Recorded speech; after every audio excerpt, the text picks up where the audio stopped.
അപ്രതീക്ഷിതമല്ലെങ്കിലും ഒടുവിൽ Iran Israel യുദ്ധം തുടങ്ങി. ലെബനനിൽ ഇസ്രായേൽ കരയുദ്ധം തുടങ്ങിയതിന് പിന്നാലെയായിരുന്നു ഇറാൻ ഇസ്രായേലിനെ ആക്രമിച്ചത്. നിലവിൽ 3 യുദ്ധം നടത്തുകയാണ് ഇസ്രായേൽ. ഗസയിൽ ഹമാസിനെതിരെ, ലെബനനിൽ ഹിസ്ബുള്ളയ്ക്കെതിരെ, ഒപ്പം ഇറാനെതിരെയുള്ള യുദ്ധവും. ഹൂതികൾക്കെതിരെയും ഇസ്രായേൽ പോരാട്ടം നടത്തുന്നുണ്ട്. ഇപ്പോൾ തുർക്കിയും ഇസ്രായേലിനെ ആക്രമിക്കാൻ ഒരുങ്ങുന്നുവെന്നാണ് റിപ്പോർട്ട്.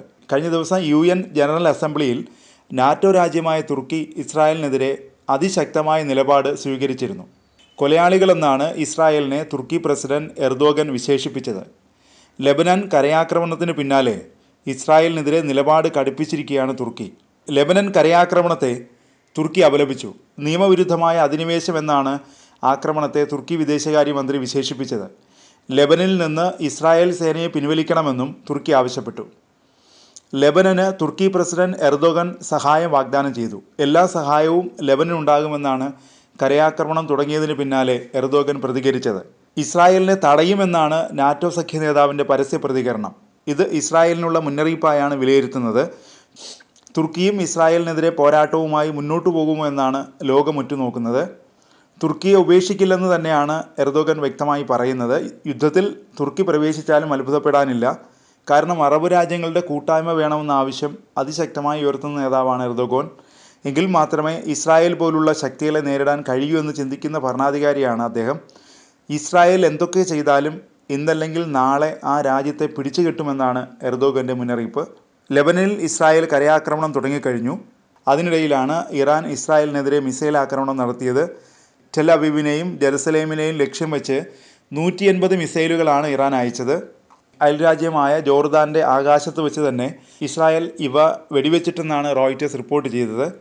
ഇസ്രായേൽ ഡിഫൻസ് ഫോഴ്സുമായി ചേർന്ന് മിസൈൽ ആക്രമണം പരാജയപ്പെടുത്തിയെന്ന് US ദേശീയ സുരക്ഷാ ഉപദേഷ്ടാവ് ജേക്ക് സലിവൻ അറിയിച്ചു. ഇറാൻ്റെ മിസൈൽ ആക്രമണങ്ങൾക്ക് പിന്നാലെ സെൻട്രൽ ഇസ്രായേലിലെ ജാഫ്നയിൽ ചൊവ്വാഴ്ച രാത്രിയിൽ വെടിവയ്പുണ്ടായി. വെടിവയ്പിൽ 8 പേരാണ് മരിച്ചത്. ഭീകരാക്രമണമാണ് നടന്നതെന്നാണ് വിലയിരുത്തൽ. വെടിവയ്പ് നടത്തിയ 2 പേരെ സുരക്ഷാസേന വധിച്ചു. മരണസംഖ്യ ഉയരാനിടയുണ്ടെന്നാണ് സൂചന. ആയുധങ്ങളുമായി ട്രെയിനിൽ നിന്ന് ഇറങ്ങുന്നതിൻ്റെ CCTV ദൃശ്യം ലഭിച്ചതിന് പിന്നാലെയാണ് 2 അക്രമികളെ സുരക്ഷാസേന വധിച്ചത്. ഇറാൻ ആക്രമണത്തിന് പിന്നാലെ നെതന്യാഹുവിൻ്റെ പ്രതികരണവും വന്നു. ഇറാൻ നടത്തിയ മിസൈൽ ആക്രമണം പരാജയപ്പെട്ടെന്ന് നെതന്യാഹു പറഞ്ഞു. ഇറാൻ രാത്രി ഒരു വലിയ തെറ്റ് ചെയ്തു, അതിനുള്ള മറുപടി കൊടുക്കും. സ്വയം പ്രതിരോധിക്കാനുള്ള നിശ്ചയദാർഢ്യവും ശത്രുക്കൾക്കെതിരെ തിരിച്ചടിക്കാനുള്ള ഇസ്രായേലിൻ്റെ ദൃഢനിശ്ചയവും ഇറാനിലെ ഭരണകൂടത്തിന് മനസ്സിലാകുന്നില്ല. ഈ തെറ്റിന് ഇറാൻ വലിയ വില നൽകേണ്ടി വരും, നെതന്യാഹു മുന്നറിയിപ്പ് നൽകി. ഇസ്രായേലിൽ മിസൈൽ ആക്രമണം നടത്തിയതിന് പിന്നാലെ മുന്നറിയിപ്പുമായി ഇറാൻ രംഗത്തെത്തി. ഇത് ഇസ്രായേലിനെതിരെയുള്ള ശക്തമായ പ്രതികരണമാണ്. തിരിച്ചടിച്ചാൽ പ്രത്യാക്രമണം രൂക്ഷമാകും. സയനിസ്റ്റ് ഭരണകൂടം പ്രതികരിക്കാനോ കൂടുതൽ ദ്രോഹപ്രവർത്തനങ്ങൾ നടത്താനോ ധൈര്യപ്പെടുകയാണെങ്കിൽ തുടർന്നും പ്രതികരണം ഉണ്ടാകും, ഇറാൻ വ്യക്തമാക്കി. US-നും ഇറാൻ മുന്നറിയിപ്പ് നൽകിയിട്ടുണ്ട്. ഏതെങ്കിലും ശത്രുതാപരമായ നടപടികളിൽ അമേരിക്ക ഇടപെട്ടാൽ ഇറാഖിലെയും പ്രദേശത്തെയും എല്ലാ അമേരിക്കൻ താവളങ്ങളും ലക്ഷ്യമിടുമെന്നായിരുന്നു US-നുള്ള മുന്നറിയിപ്പ്. അതിനിടെ ഇറാനെതിരെയുള്ള പ്രതിരോധത്തിൽ ഇസ്രായേലിന് പിന്തുണ നൽകാൻ US സൈന്യത്തോട് പ്രസിഡന്റ് ജോ ബൈഡൻ ഉത്തരവിട്ടു.